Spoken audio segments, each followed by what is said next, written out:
Bonjour chers frères et sœurs, bonjour bien-aimés dans le Seigneur. J'espère que vous allez bien par la grâce du Seigneur Jésus-Christ, vous et vos familles. Donc je bénis son Saint-Nom pour ses bienfaits et ce matin je viens partager un tout petit peu avec vous la parole de notre Dieu, la parole du Seigneur dans les évangiles. Et aujourd'hui j'ai médité sur le livre de Jean, les évangiles de Jean, l'évangile de Jean plutôt, Jean chapitre 1 à partir du verset 1. Donc on va tout de suite le lire et on va ensemble essayer de la comprendre. Et moi quand je l'ai lu, vraiment le Seigneur, je l'ai lu plusieurs fois, mais aujourd'hui le Seigneur m'a encore ouvert les yeux là-dessus, m'a ouvert mon esprit, j'ai encore compris beaucoup de choses. Ça m'a encore confirmé la divinité du Seigneur Jésus-Christ, mais aussi la puissance qu'il y a dans la parole de notre Dieu. Donc Jean chapitre 1. Au commencement, je lis la parole du Seigneur avec amour et respect. Au commencement était la parole, et la parole était avec Dieu, et la parole était Dieu. Elle était au commencement avec Dieu. Toutes choses ont été faites par elle, et rien de ce qui a été fait n'a été fait sans elle. Il s'agit toujours de la parole. En elle était la vie, et la vie était la lumière des hommes. Alors, en la parole de Dieu était la vie. Et cette vie qu'il y avait dans la parole de Dieu était la lumière des hommes. On continue. La lumière luit dans les ténèbres, et les ténèbres ne l'ont point reçue. Il y eut un homme envoyé de Dieu, son nom était Jean. Il vint pour servir de témoin, pour rendre témoignage à la lumière, afin que tous crussent par lui. Il n'était pas la lumière, Jean n'était pas la lumière, mais il parut pour rendre témoignage à la lumière. Cette lumière était la véritable lumière qui, en venant dans le monde, éclaire tout homme. Elle était dans le monde, et le monde a été fait par elle, et le monde ne l'a point connue. Elle est venue chez les siens, et les siens ne l'ont point reçue. Mais à tous ceux qui l'ont reçue, à ceux qui croient en son nom, elle a donné le pouvoir de devenir enfants de Dieu, lesquels sont nés non du sang, non de la volonté de la chair, ni de la volonté de l'homme, mais de Dieu. Au verset 14. Et la parole a été faite chair, et elle a habité parmi nous, pleine de grâce et de vérité. Et nous avons contemplé sa gloire, une gloire comme la gloire du Fils unique venu du Père. Jean lui a rendu témoignage et s'est écrié, c'est celui-là dont j'ai dit, celui qui vient après moi m'a précédé car il était avant moi. Et nous avons tous reçu de sa plénitude et grâce pour grâce. Car la loi a été donnée par Moïse, la grâce et la vérité sont venues par Jésus-Christ. Ah, frères et sœurs, la parole de notre Dieu, c'est tellement merveilleux. C'est tellement glorieux, je vous assure. Si tu n'as pas l'Esprit du Seigneur en toi, c'est difficile de comprendre sa parole parce que tu vas la lire et essayer de l'interpréter de manière charnelle. Et ce n'est pas toujours évident, mais par sa grâce. La Bible dit dans le livre de Romains que lorsque nous recevons son esprit, l'Esprit de Dieu en unité, en union, en communion avec notre esprit, nous convainc que nous sommes devenus enfants de Dieu. Alors, en fait, ici, j'ai lu plusieurs fois le livre de Jean, j'ai lu plusieurs fois Jean 1. Au commencement était la parole était avec Dieu et la parole était Dieu. Je pense que vous connaissez ce passage. Mais le Seigneur m'a vraiment ouvert les yeux là-dessus. C'est pour ça que j'ai décidé de faire cet audio pour partager avec vous la puissance et la divinité du Seigneur Jésus-Christ, mais aussi la puissance qu'il y a derrière la parole de notre Dieu. En fait, depuis le départ, depuis le premier verset, l'évangile de Jean 1 était en train de parler de Jésus-Christ. C'est fort. L'évangile de Jean 1 parlait de Jésus-Christ. Et il a commencé tout doucement le narrateur a commencé tout doucement à nous expliquer et jusqu'au verset 17. Et maintenant, le mot est sorti. Le mot est sorti. le nom est sorti au verset 17. Car la loi a été donnée par Moïse, la grâce et la vérité sont venues par Jésus-Christ. Waouh!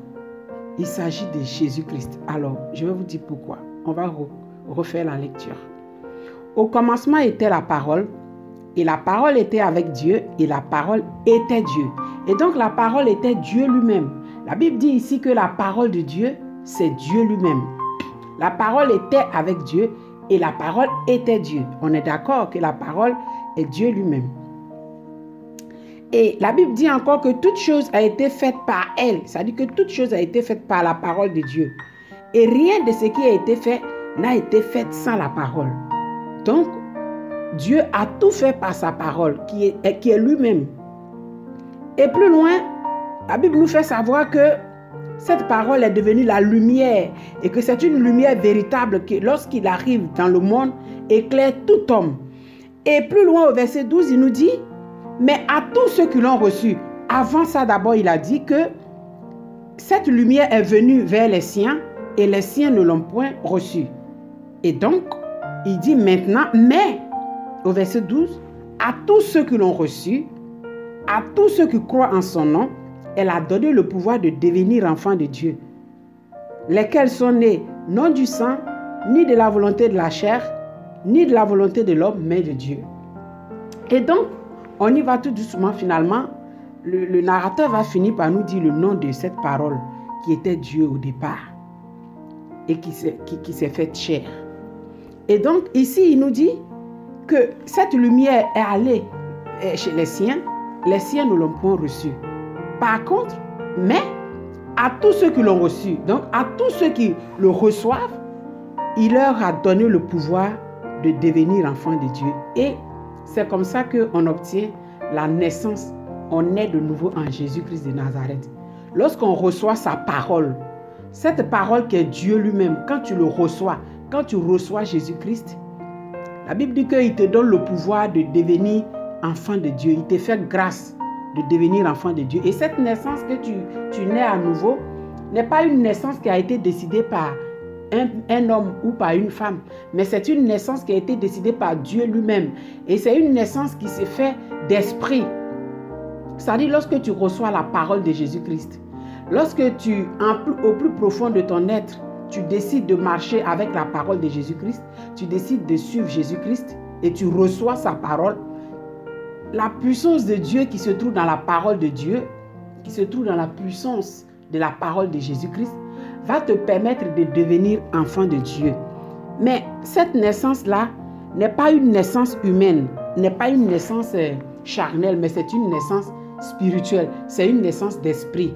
C'est pour ça, lorsque tu acceptes Jésus-Christ comme Seigneur et Sauveur et que tu prends le temps de te laisser dépouiller par Jésus-Christ, tu finis par devenir une nouvelle créature, parce que plus tu passes du temps dans sa parole, plus tu te nourris de sa parole. Cette parole-là va te refaire. Cette parole va te renouveler. Cette parole va changer ta mentalité, va changer ton esprit, va changer ta manière de voir les choses. Parce que maintenant, tu ne seras plus guidé par le monde, mais tu seras guidé par l'Esprit de Jésus-Christ que tu as reçu en toi. Et ça te donne le droit, le pouvoir de devenir, la grâce de devenir un enfant de Dieu. On continue notre analyse.